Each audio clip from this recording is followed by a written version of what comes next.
The world is in a very serious situation. It is extremely difficult to comprehend what is happening. Oil is moving towards the upside, and all of this is because of the geopolitical tensions. Now, geopolitical tensions are not only in US, Israel and Iran, it's also in the Middle Eastern countries. It is also between China and Taiwan. It is also between Russia and Ukraine. It is also between North Korea and Japan. It is also between Pakistan, Afghanistan and Balochistan.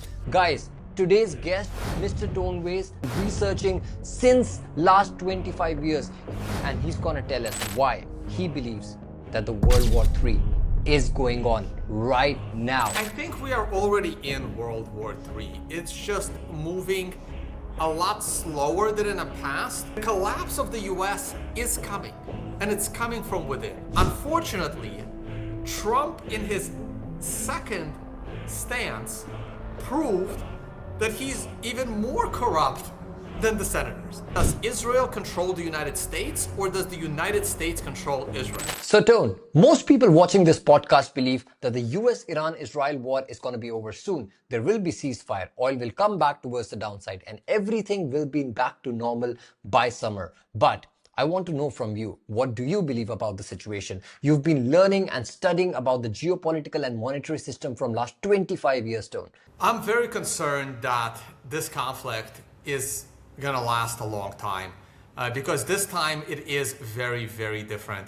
While the United States and Iran have been at it since the late 1970s, and we can relive that whole history, and there is different sides to the story. The United States has painted Iran as one of the most evil countries on the planet. I completely disagree with that view. My view is the United States has done a lot more evil to Iran than Iran has done to the United States or even to the world. I think there's been more evil done to Iran. That's my personal view on it. And this time around, the United States went a little too far by firing the second shot, because they fired the first shot back in June, and but that didn't escalate into a proper war, and this time it did, and there were just so many contradictions coming from the United States government as to the reasons why this happened, and somehow they destroyed all of their nuclear capability in June, while at the same time they attacked Iran because they were 3 seconds away from acquiring a nuclear weapon, which at no point Iran has ever had, and it's been a threat for 40 years that they're imminently going to have it, and it's been 40 years. And but this time there is a lot of differences. One of them is even the United States government is calling this a war. Every time Trump speaks at a podium, he calls it a war. The Secretary of War, every time he speaks, he calls it a war. And yet, the United States can't be at war without a declaration of Congress. So there's just all of this massive contradictions. But the most important thing to know is that, in my view, Iran has finally said, this is it. This is the hill we're either going to die as a country or significantly weaken America for the rest of time so that they can't do this to us again. And will they be able to maintain it is a whole different question. For now, they are able to maintain it. And what this initiation of force against Iran has done is it has nationalized the Strait of Hormuz as an Iranian,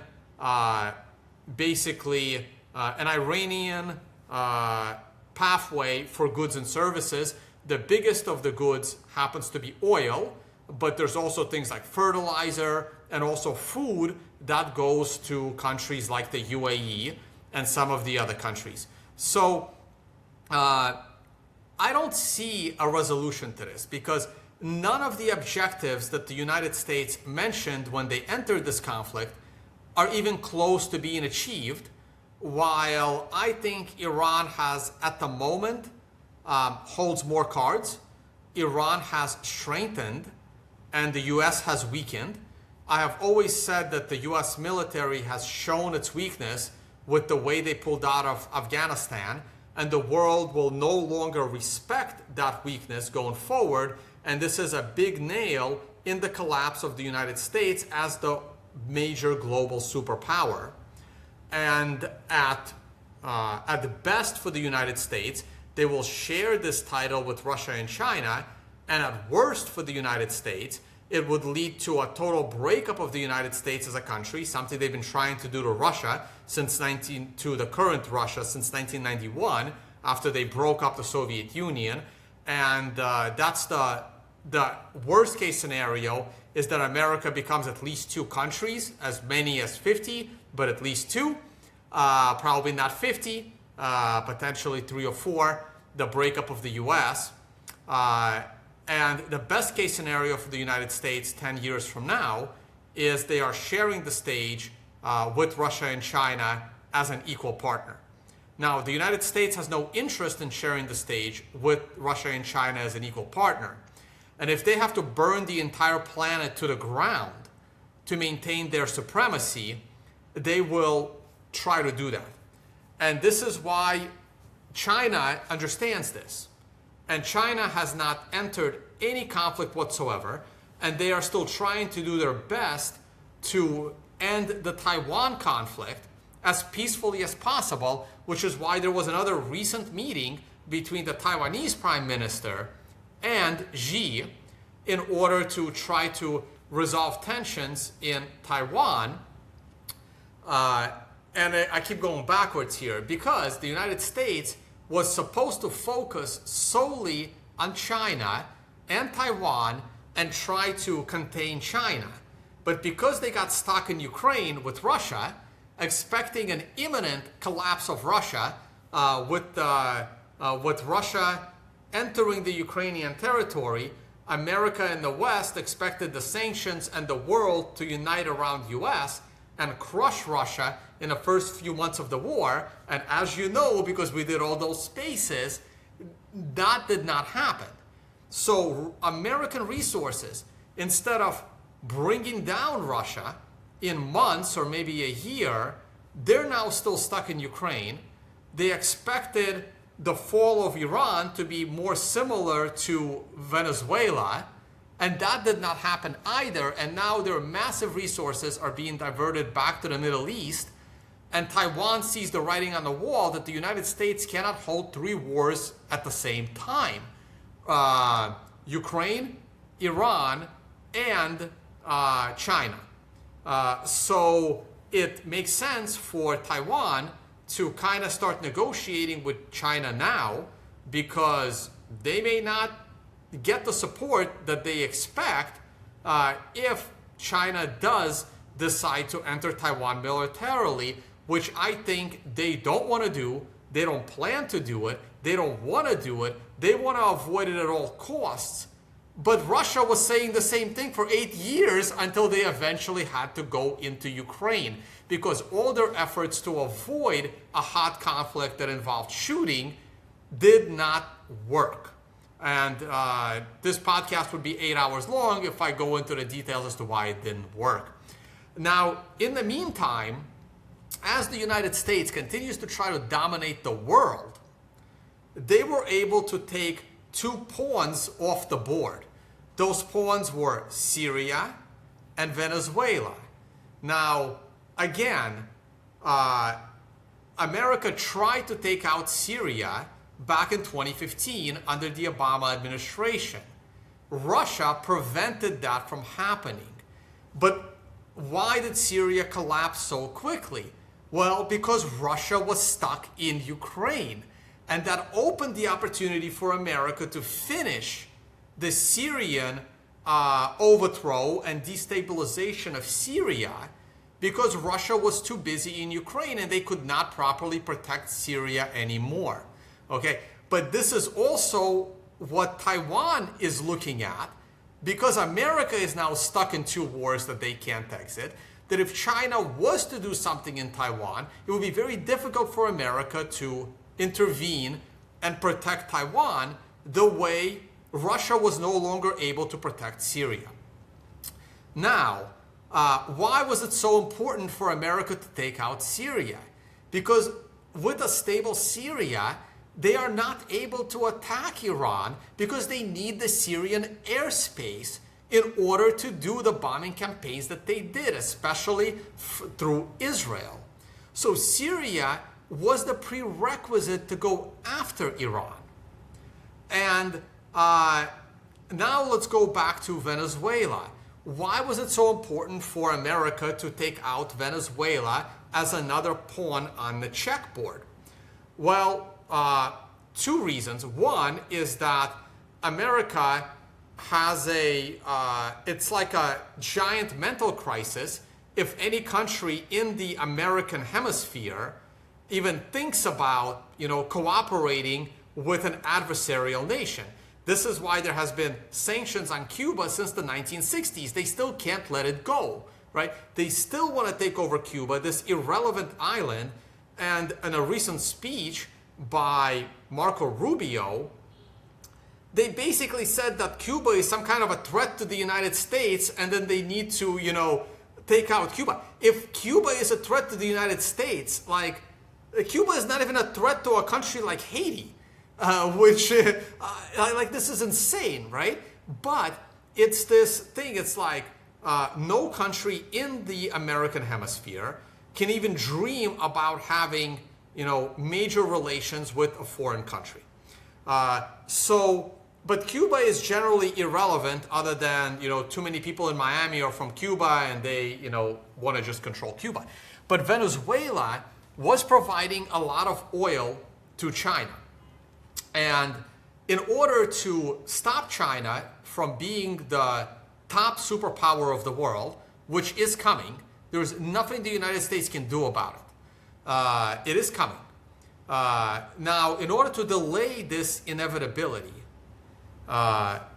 America needs to cut off China from all sources of oil, praying that if they cut off China from 10 to 20 to 30% of their energy supplies, that China would collapse as a nation. Now, it's possible that 20% of your oil supply could create massive uprisings in your nation. Because you can see that in the United States, like if gasoline goes to, let's say, $7 a barrel, even though US is an oil exporter, but the price of oil goes up, right? You can see, like if 5 million people march on the White House, I'm sorry, there's not much the US military is going to be able to do about that. It just won't. So you don't need 40% of your country to rise up. If 10% of your country is marching on the Capitol, it's over, okay? We saw this recently in, what country was it? Sri Lanka? Bangladesh, Sri Lanka, and Nepal, all three. And Nepal was the more recent one, and there was a big uprising in Bangladesh as well, right? These are densely populated countries, but you don't need 40% of the population to overthrow the president. You need about 5 to 10% of the population. And America being 350 million people, just 5% of the population, it's not enough. You're not going to, the US military is not going to shoot 5% of its population. And the same thing is true for China, and the same thing is true for Russia. Okay? Now, I personally think that even if the United States cuts off all energy that China imports from abroad, because they can't stop China's energy imports from Russia, which are exponentially increasing, and fill in the gap of the energy that China was receiving from the Middle East and from Iran. This move by America came 5 years too late. It so happens I was in China a month ago. And what I saw was absolutely fascinating. For starters, 80 to 90% of all cars on the road are electric, which means that cutting China off from oil will not raise the prices at the pump because there is no pump. And that is probably the number one cause of uprising, because automated cars are not here yet.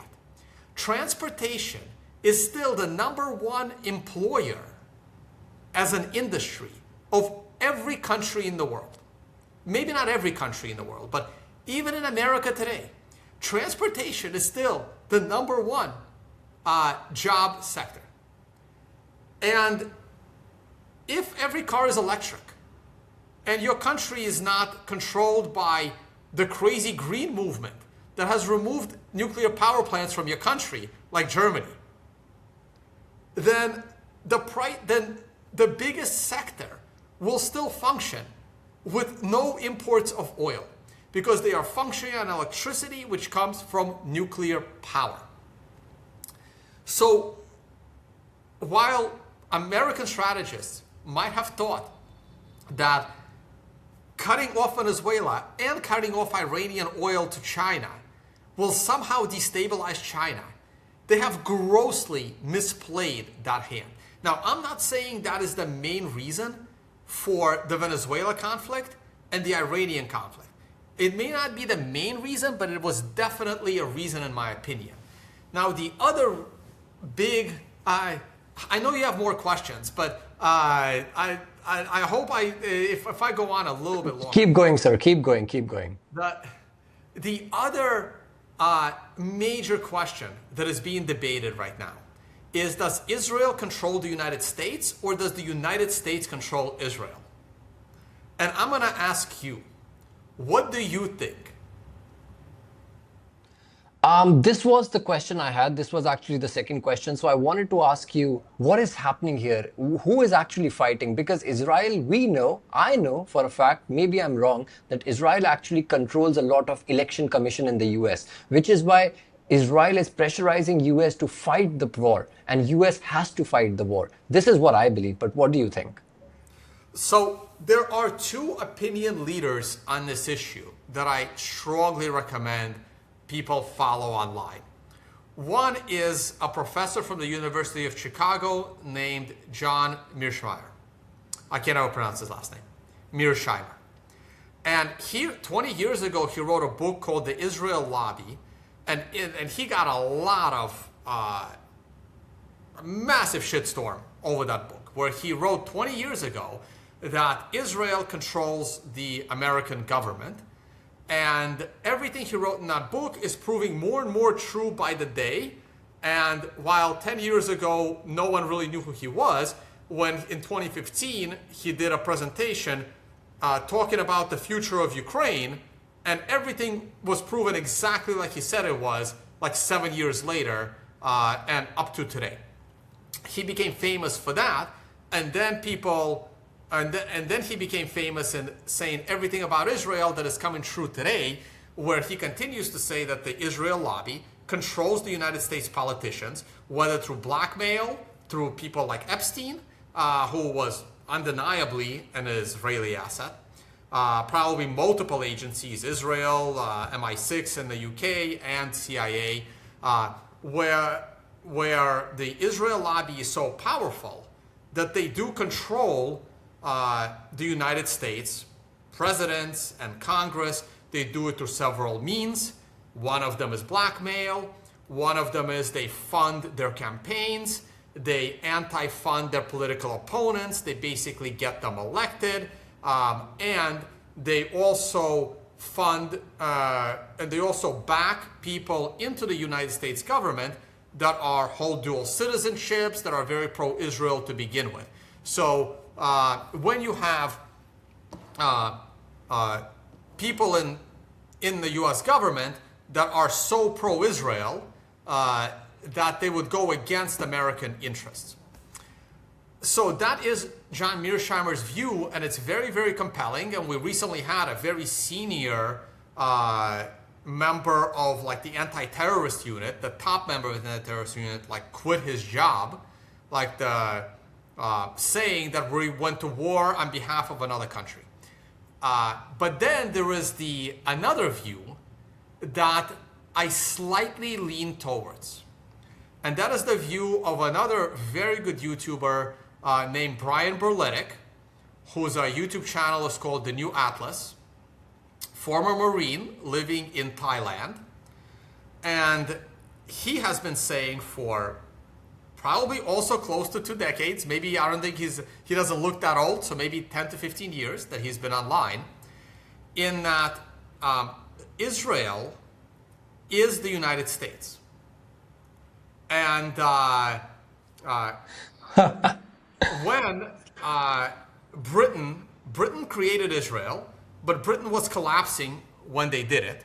So the United States basically took over Israel. So Israel is just an extension of the United States, no different than Puerto Rico, for example, which is an unofficial state of the United States. And every time the United States says, well, Israel was going to do it and we have to protect our ally, it's just a cover. Everything the United States does is what they call it the deep state, which is an extension of the CIA and black budget, which is still the United States. And it is a way of the United States projecting its global power in the Middle East, where the United States pretends like Israel is controlling them, when in reality, they're controlling Israel. And if Israel ends up being completely destroyed by a country like Iran, it is something the US is more than willing to sacrifice to destabilize the entire Middle East. So his view is that everything Israel does, while people in Israel and Bibi Netanyahu may think that him and Israel is controlling the US, in reality, they're being controlled by the deep state of the US, making them believe that they actually control the US while they're doing exactly what the United States wants them to do. Not what the people of the United States wants them to do. Maybe not even what the president of the United States wants them to do, though this particular president seems to be very pro-Israel. But if, let's say, we had let's say if Kamala Harris won, which did not seem to be as pro-Israel as Trump was during the campaign, everything still would have played out the way it was, because ultimately Israel is controlled by the deep state of the US, letting everyone believe that Israel controls the US. So this is that opposite viewpoint where the US ultimately does control Israel. Does that make sense? It does, and it's absolutely crazy. Like, what I'm hearing right now is amazing. I love that. I love that. So much knowledge for the viewers as well. Also, one question I have is, so many countries fighting. As you mentioned, you've got China attacking Taiwan right now. You've got North Korea starting into Japan. I You've wouldn't got say that. Russia. I wouldn't say, no. Okay. China is not attacking Taiwan in any way. China is doing their best to have a peaceful unification with Taiwan, which is also weird because according to the United States government, there's a one China policy where Taiwan is China according to international statements, which have recently been edited on the US website, where they no longer officially acknowledge that, but that's a whole different story. But no, China has never attacked Taiwan. I just do want to make that clear. Okay, perfect. So let's say they're not, as you said, 100% correct. But you've got Russia, Ukraine happening. You've got Pakistan, Afghanistan, Balochistan, in a war situation right now. You've got US, Israel, Iran, and the Middle East as well. Do you think, because first two world wars were because of iron and coal, do you think this can turn into not a nuclear war, but something that we can call World War III later in the future? Maybe. I think we are already in World War III. It's just moving a lot slower than in the past due to the concern of nuclear weapons. So I think World War III is already with us. It's going to be hard to say when World War III started. It might have started on 9/11. Okay, and yes, it's been 25 years, but there have been 100-year wars. We can say it started with the Russian invasion of Ukraine. We can say it started with, Russia coming into Syria to help stabilize that government, right? We can say it started right here with U.S. and Iran. Well, like the history will need to decide when World War III started, but it's clear that we have multiple sides here. We have Russia, China, Iran as the big nations, assuming Iran can stay together. By the way, it's also possible that any day Iran could collapse, right? Iran could collapse like Syria collapsed overnight. This is still possible. I'm not going to say my opinion of whether I want that or not. I'm going to be based on my upcoming travels, and I'm going to keep that opinion to myself. But it is possible that Iran is on the verge of collapse. It is also possible Iran is not even close to collapse. And 5 years from now, Iran will be one of the 10 strongest nations in the world. This is also possible.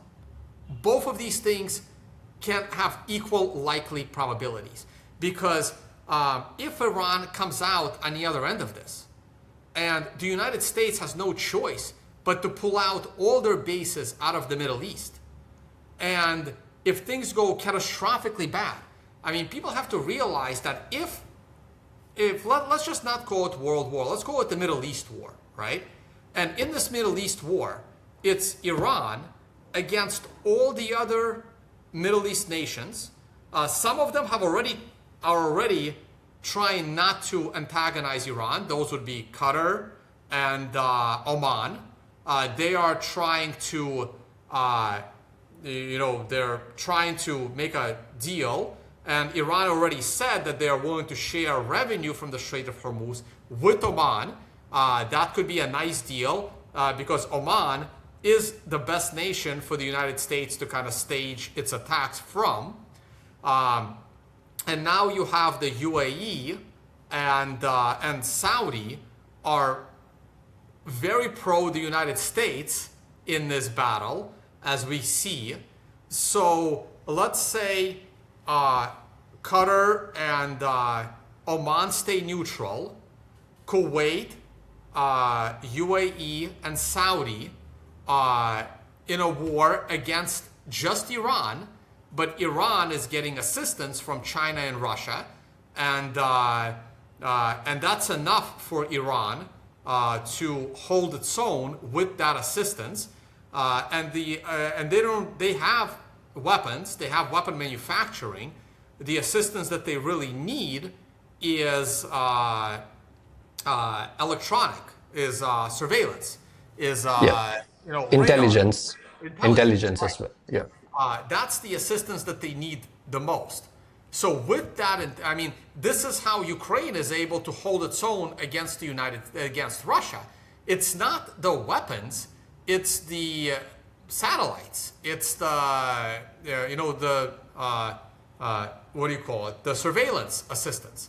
That is the biggest help that the United States provides, the targeting, the guidance systems.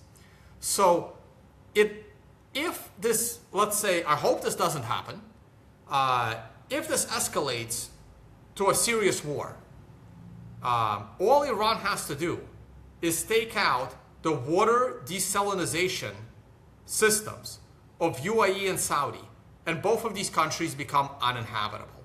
This is how simple it would be, while on the opposite side, Iran is only 10% dependent on desalination, while the UAE is about 80% dependent, and Saudi potentially even more so than that.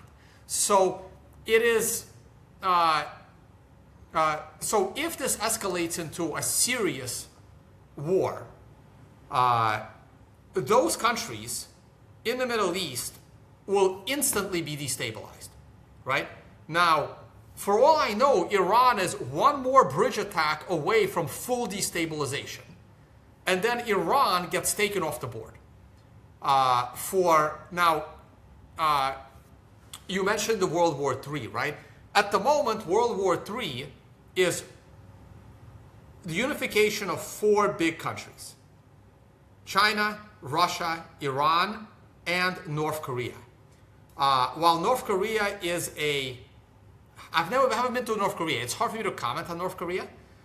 They may be a poor, impoverished population, but they have a very strong military with nuclear weapons and with serious conventional weapons. Yes, those conventional weapons have their targeting problems, which is the biggest problem of North Korea, is they're making fun of, oh, this missile went, like 100 miles away from where it was supposed to be tested. But that's because Russia and China aren't exactly in a rush to give North Korea perfect targeting details. But if there was a world war, of course they would do that, right? Russia already used the North Korean military in their campaign when Ukraine entered Russian soil in the Kursk region up north. Russia imported a bunch of North Korean soldiers. This was for multiple reasons, and the reason why they never put those North Korean soldiers on Ukrainian soil is because that would be an escalation that multiple countries are in a war with Ukraine. But bringing in North Korean soldiers on Russian soil when Ukrainian military invaded Russia, that would not create an international conflict. That would just create a lot of screaming from the Europeans saying, I can't believe Russians are bringing in North Koreans. Oh my God, Russian military ain't strong enough to handle the little Ukrainians. They have to bring in North Korean troops. But they brought in North Korean troops for multiple reasons. One, if there was a future serious global conflict, North Korea would be part of it on the side of Russia and China. And Russia and China need to know, how good are these fighters? How good is their military, right? Also, North Korean military has not had any real life practice. The Russian military is now the strongest military in the world because 4 years of battle-tested combat, right? Maybe the United States felt their soldiers needed a little practice, right? So they had to, Venezuela, sure, like this 24-hour overthrow of Venezuela is not enough practice, right? Maybe this Iran thing will be good practice. They're going to learn that they're in trouble there. But it was a test. It was a test from both sides. Russia and China needed to test the competence of the North Korean soldiers, and North Korean soldiers needed a test to see, can they be trained by a more proper force like the Russian military? And don't sleep on the North Korean military force. They're from what I've seen in the reports, pretty intense. So these are the 4 big countries. And if Iran gets taken off the board, because Iran collapses like Syria, multiple things happen. This hurts both Russia and China quite a bit. Neither one wants to see Iran fall. Now, if we look at the geography, Iran has a very good global placement. Iran is the only country that connects the Indian Ocean to the Caspian Sea, and the Caspian Sea borders Russia. So Russia is able to move goods, services, gas, oil through the Caspian Sea, directly from Russia, through the Caspian Sea, through Iran, and onto China and India. And if Iran gets taken off the board, Russia does not have a direct line to India. It becomes very difficult for Russia to send energy to a country like India and other countries. Or Africa, for that same matter, right? Because Russia would be cut off from the Indian Ocean without having to make new alliances. And America has some control of those alliances. It wasn't an accident that there was a uprising in Nepal. Nepal is a border region between India and China. And again, America's #1 ultimate goal is to destabilize China. Their second goal below that is to destabilize Russia, because destabilizing Russia is their best piece before destabilizing China. But in order to destabilize Russia, since they were not able to do it with Ukraine, they're now trying to do it through Iran by taking Iran out as well, because now Russia has to go and help support Iran to prevent that, hence opening up the Ukrainian front the way the Ukrainian front opened up the Syrian front. Now, Nepal plays into this, is that while the United States, on its path to destabilize China, one of their best ways is to cause havoc between China and India. And China and India have not been on great relations for a long time, but Russia and China were on bad relations for a long time. But what America's been doing forced China and Russia together. Now, India and China have also been slowly going closer and closer together, but creating havoc on the border between India and China will cause disruption between the Chinese and Indian good relations. But India also screwed up royally. They made a huge geopolitical mistake in that India decided to fully back Israel right before the Iran conflict broke out. And that is a huge, huge problem, because Iran is a full member of BRICS, which is also a part of India. And the biggest members of BRICS are China and Russia. I'm sorry, but India is a close third. I'm not going to say a distant third. India is a close third in BRICS, but they're a distant third if Russia and China are joined at the hip together, and they're very angry at India. India becomes a very distant third. And India's backing of Israel in the Iranian conflict against a full BRICS member really angered China and Russia. And this is also why Russia stopped giving India a discount on their oil, because China must have said something to Russia as well. Because and Russia itself was pissed that India would back Israel so much. And I think that was a huge mistake by Modi.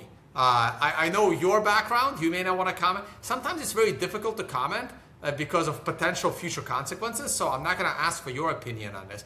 But my opinion on this is that India made a huge, huge, huge mistake, okay? And India tries to be as neutral as possible. And I always thought that India was being neutral while secretly being more pro-China, Russia, BRICS, because they saw that the future is the collapse of the US. But with this Israel backing, I might have been wrong, and that Israel was neutral, but secretly more pro-West than East. I think that's a mistake, because the future was going to be the BRICS. At the same time, UAE and Saudi were also members of BRICS as of a few years ago. We discussed this on our spaces back when we were doing them a few years back. And I really thought this was ultimately going to be peace in the Middle East, where they see the writing on the wall that the United States is going to collapse. They're overextended in Russia. They are like, the United States government is imploding. Remember the three facets that keep America the global superpower: the transparent political system, the trust in the political system, the trust in the economy and transparency of the economy, and its military strength. And I've talked about how all three of these facets are completely collapsing. No one trusts the US elections anymore. Everyone sees the corruption of the United States Senate. This is how Rome fell. The United States was built on the Roman Republic pre-Julius Caesar. Julius Caesar became the first dictator of Rome, and the Senate was there just as, for show, basically. Dummy, yeah. Rome came Augustus. After Augustus, came additional Roman emperors. But pre-Julius Caesar, Rome was a republic controlled by the Senate, where the president and basically the president of the Senate pre-Julius Caesar was Pompey, the great military general, even though Caesar was equally as great of a general. And when Caesar took Rome from Pompey, Caesar proved to be the greater military general. But why did Caesar become the first dictator of Rome? No one talks about that. And the reason is because the Senate had become unreasonably corrupt. And it took hundreds of years for the Senate to become that corrupt. And this was the precedent. Now, I compared Trump to Caesar going back almost 10 years ago, when Trump came in and became president the first time, because he was the outsider. He came in to end the corruption, just like Caesar came to end the corruption. The difference is Trump was a businessman and Caesar was a military general. That was the big difference in the two. But I saw Trump as this Julius Caesar type. Now, some people see Julius Caesar as the dictator in what we call it today, but the term dictator back then, back 2,000 years ago, the term dictator wasn't as derogatory as it is today. People cheered Caesar. It was the Senate that fled Rome when Caesar crossed the Rubicon, which is a river, to bring his one legion. No one thought Caesar in his 13th legion would be able to take control of Rome, because Pompey gathered like 4 or 5 legions to fight Caesar's one legion, but Caesar proved to be such an incredible general, and the people saw how corrupt Rome and the Senate was, and the people cheered when they learned that Caesar's one legion defeated multiple legions of Pompey and the Senate. So the senators of Rome fled. They ran away. And Caesar wanted them to come back. He wanted to rebuild it, but now the rebuild is that he would have way more power than the senators. And he brought back most of the senators because he didn't want to assassinate them. He didn't want to execute them. He wanted to reform the system. And he got stabbed in the back for it on the Senate floor. The final stab coming from Brutus, one of the senators. And he thought that he would be cheered for being the final stab that killed Caesar, even though he was stabbed by about 20 senators. And yet, the people rejected that. Unfortunately, Trump, in his second stance, proved that he's even more corrupt than the senators. Right, so this was the fatal flaw. I was a big Trump supporter. I was there on January 6th protesting for Trump. Almost got my ass arrested for it. I voted for him in all 3 elections, and I can't believe what happened. And now I am more than happy to watch him get impeached and thrown to prison, because now we have a corrupt dictator trying to fight equally as corrupt Senate, Congress. Back then it was just the Senate. Now we have Senate and Congress. I don't know if that's better or worse. Seems to be worse. Just a greater number of corrupt politicians. And so what are we left with here? I forgot how I got on this tangent. Sorry. Let me back up a little bit. Right. So the collapse of the U.S. is coming, and it's coming from within. The United States people don't trust the U.S. elections. They don't trust the U.S. economy. The economy is collapsing as well, and these high oil prices are only going to exacerbate that. And as I stated, with the withdrawal of Afghanistan, the U.S. military is dog shit.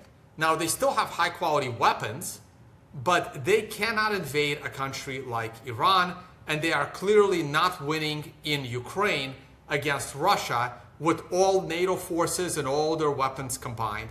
And the only reason why the Ukraine-Russia war is moving so slow is because Russia, not even Russia, one guy in Russia, Putin, is forcing it to go this slow.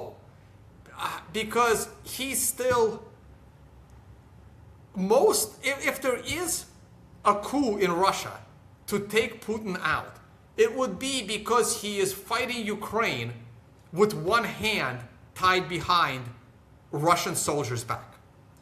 And if it was for any other Russian leader, they would have ended the Ukraine war a long time ago with decapitation strikes.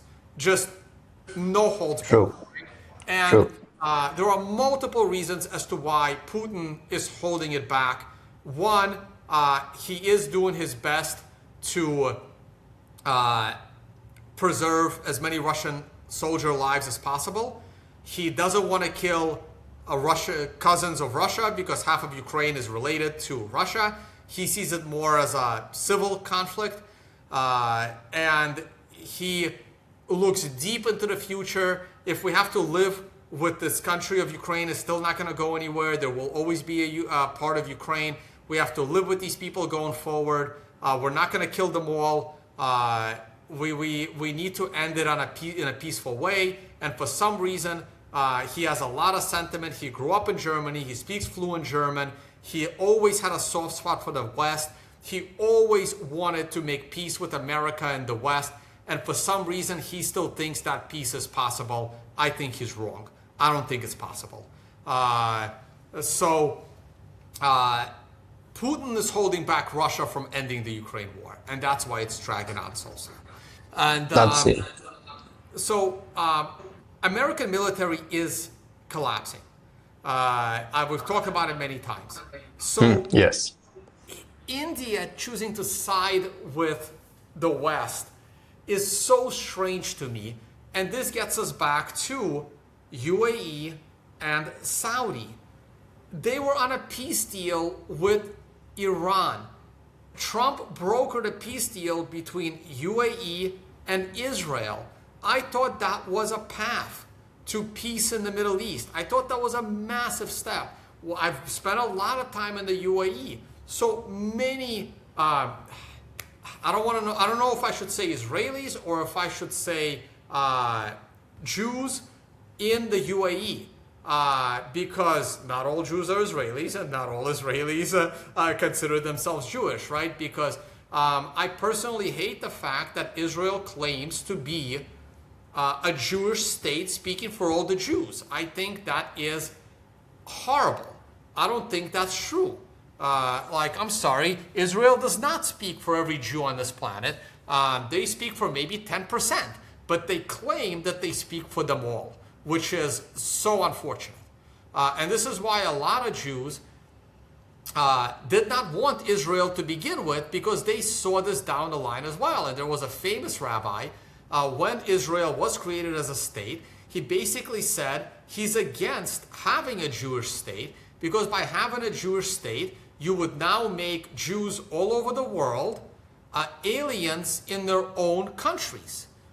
Because without a Jewish state, every single person that is Jewish can be an American, a French, even an Iranian. There's the biggest population of Jews outside of Israel and the United States is probably in Iran, okay? Because it's a religion. A religion should not have its own state. And Israel expects every Jew in the world to be a spy for Israel against their country or their citizenship. That's what the Israeli government expects. And people that are Jewish, that have never been to Israel, that had no interest in Israel, are now seen as foreigners in their own countries, because there is a state of Israel that claims to be, speaking for every Jew in the world, right? And for anyone watching this and curious, yes, I do have Jewish descent, okay? But I'm very, very, I'm anti-Zionist, basically. It's just our views are rarely heard. So I thought there was finally going to be peace with the BRICS, with Saudi, UAE, and Iran joining together. And again, now I see that while they joined the BRICS, they were never really serious about BRICS. Now, US did something else. Argentina was on the verge of joining the BRICS, and once they got Javier Milei elected, remember from our Twitter spaces on Geopolitics, I was very skeptical on Milei. Yes, I like the fact that he blew up the government and fixed the craziness in the Argentinian government. But what else did I say? Milei will cause problems, and the first thing he did after he became president is he went to Israel to pray against the wall. Then he removed Argentina from joining the BRICS, and he became very anti other countries in South America, like Venezuela, and even Brazil, and Colombia, because he is anti any left-wing president of those countries. And to me, he was a plant by the United States into Argentina, where they had nothing to lose. They knew that he would not join the BRICS, be fully pro-US, strike deals with the US, potentially go to war with countries in Latin America, destabilizing Latin America. Remember what I said earlier in this podcast. If the US has to burn the entire planet down in order to stay the only superpower, they will. And if they need to destabilize all of South America by having a war in South America, they will. And Milei would have done it against, if Venezuela and Colombia had joined forces, US would have found a way to get Argentina into a war against them. They didn't need to do that. They were able to resolve the Argentina problem a different way, probably through bribes, or we're not going to get into the details. Now, and the latest news is Argentina is opening up a region in Argentina for the Israelis and the Zionists in case Israel goes belly up in their conflict with Iran. They will now all move to Argentina, just the way Argentina, harbored a lot of the Nazis after World War II. A lot of them moved to Argentina. And now they're doing the same for Israel. So if Israel has to move to another location, Argentina has just been opened up for them because Milei was a plant from the United States. Now, he was also this libertarian that was going to solve all of the Argentinian government problems by slashing that budget. This also bodes well for the United States because Milei would do all the good stuff for them by destabilizing Latin America if he needs to, and clearly supporting Israel in such a way that he was. And if we go back to Israel, it's just an extension of the United States. And now they can just move Israel to Argentina. But also, if this experiment of a libertarian destroying the country of Argentina and creating mass uprising and huge civil unrest and a massive civil war inside Argentina, if 60% of people that work for the government go unemployed, well, then the United States can stand up and say, you see, this is what happens when you elect a libertarian. Your country goes into a civil war. So they really had very little to lose because either way they win. Either Milei completely destabilizes Argentina, but if he stabilizes Argentina, it creates, a new Israel in Argentina. And he takes Argentina out of the BRICS, thus another pawn off the board away from China and Russia, having, a foot in Latin America besides Brazil. And Brazil has been so quiet. I haven't heard anything from Brazil in about a year and a half. So I have no clue what's going on over there. All right. Yeah. Man, these podcasts go on and on and on. But This is because I'm on a roll. okay. This is absolutely amazing. Can I ask you one final question before you leave? Just one question. Yeah. Yeah, go. Okay. So we did not talk about the financial war, but you did mention that, a lot of things are happening. I just want to say that, okay, you've got Strait of Hormuz, you've got Iran sending out the 10-pointer, and I believe it's not a peace proposal. It's more about the post-war constitution that they sent. 6th point, we want to tax the Strait of Hormuz. This is the first time in the history Strait of Hormuz is going to be taxed. Do you think it happens? What are the odds of Strait of Hormuz taxed in the next 18 months? Or do you think Iran is going to collapse until then? That's a good question. So there was a 10-point plan. And honestly, every one of those 10 points that Iran posted is valid. Every one of those 10 points is valid. And every one of those 10 points, America cannot accept. There isn't a single point America can accept. If you read these 10 points, to me, every one of these points is valid. But if the US agrees to a single point, they're admitting they've lost the war. Yeah. And I don't know if these are Iran's real 10 points. I don't know, right? All I know is whether this is real or this is fake, someone put a lot of thought into it. And if I was making 10 points, these are the 10 points that I would have made with my best thinking, okay? Now, because this is why I don't see an end to the conflict, because Iran needs all of these 10 points, and the US can't concede to a single one of these points. And this is the worst part. It's a lot easier to come to an agreement on the Ukraine conflict than on this. Okay? So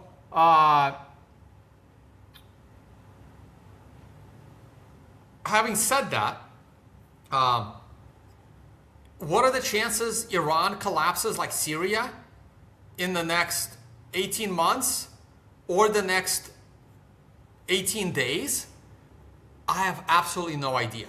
I can't even guess, right? Iran could, like I said, Iran could be one more bridge strike away from a full collapse and turn into Syria, Iraq, Libya, every country that the US has already destabilized. Or Iran could now be stronger than ever with, 40 million people out of 90 million Iranians willing to die for their country, right? That could also be true because after, 70 years of the United States sticking their, boot on their neck, the Iranians have finally said, this is it. Either we die as a country or we kick the US out from the Middle East and declare victory that will be talked about 1,000 years from now, right? Like the way we talk about, like Athens versus Sparta, right? So this could be the moment that Iran declares victory over the US. And if half of Iranians need to die for this victory, they're willing to do it. Thank you so much for coming, Tone. This was amazing. Thank you so much for blessing us with your alpha. We'll see you later.